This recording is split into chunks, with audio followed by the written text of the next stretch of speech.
जय श्री कृष्ण दोस्तों। बेटी की शिक्षा। शांति जी अपने घर के आंगन में बने चूल्हे पर गरम गरम रोटियां सेक रही थी। चूल्हे के पास बैठे उनके पति राम लखन जी खाना खा रहे थे। सुबह 5 बजे दोनों उठ जाते थे। शांति जी सुबह पहले गुड़ की चाय बनाती, जिसे पीकर राम लखन जी नहाने चले जाते। कुएं से पानी खींचकर नहाते, फिर पूजा करते। बाद में खाना खाने के लिए चूल्हे के पास आकर बैठ जाते। आज भी राम लखन जी खाना खा रहे थे। कुछ ही देर में उनकी 8 साल की बेटी पारो आंखें मलती हुई माँ के पास आकर बैठ गई।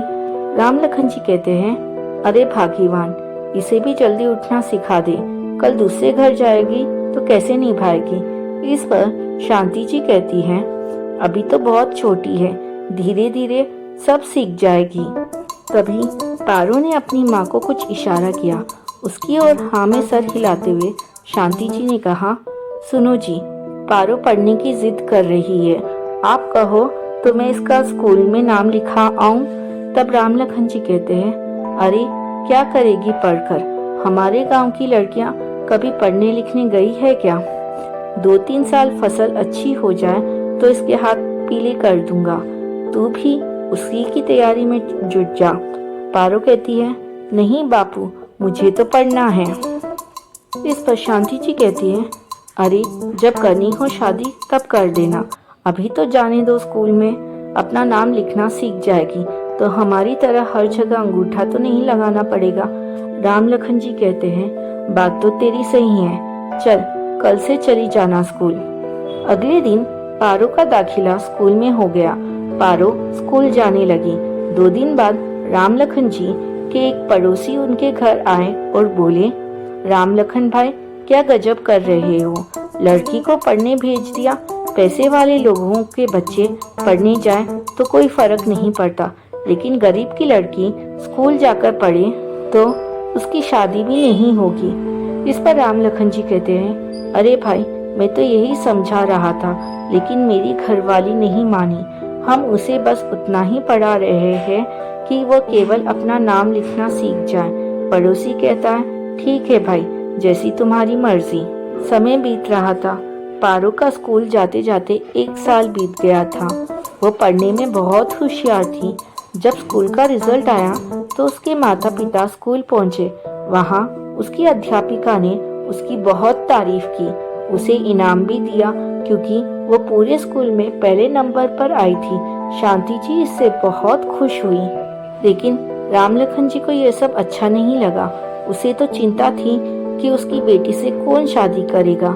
पारो दिन रात पढ़ाई में लगी रहती थी। इसी तरह कई साल बीत गए। एक दिन राम लखन ने घर पर बताया, सुन भाग्यवान, मुझे किसी ने बताया है कि पड़ोस के गांव में एक लड़का है, बहुत सुंदर है, घर की खेती है। मैं सोच रहा था अपनी पारो के लिए बात चलाकर देखता हूँ। इस पर शांति जी कहती है, देखो जी, अभी बिटिया पढ़ रही है, शादी की जल्दी मत करो।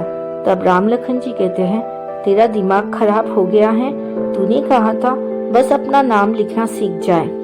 शांति जी कहती है, जी मैं मानती हूँ, मैंने कहा था, लेकिन तब मुझे कहाँ पता था कि हमारी बेटी इतनी पढ़ाई करेगी कि पूरे स्कूल में पहले नंबर पर आएगी।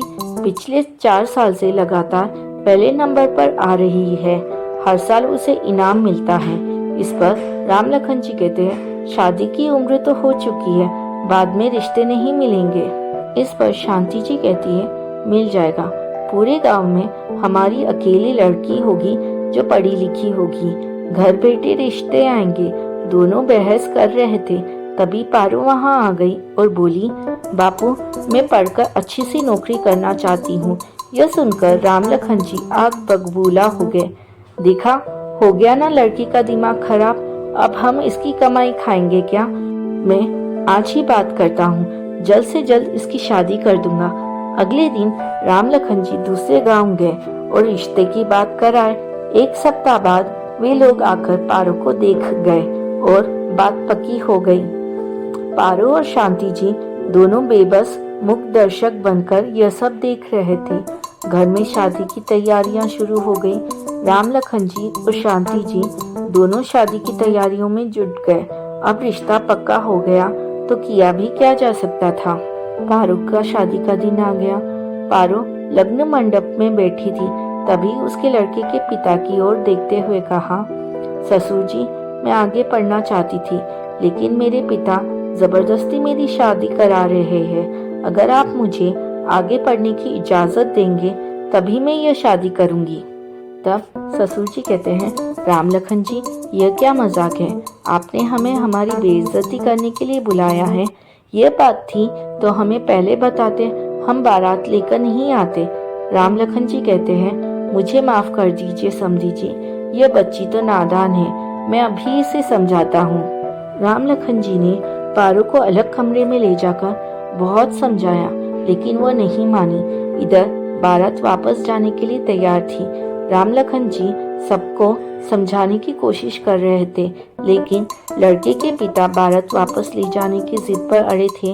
राम लखन जी उनके आगे हाथ जोड़कर गिड़गिड़ा रहे थे। तभी कुछ ऐसा हुआ जिसकी किसी ने कल्पना भी नहीं की थी।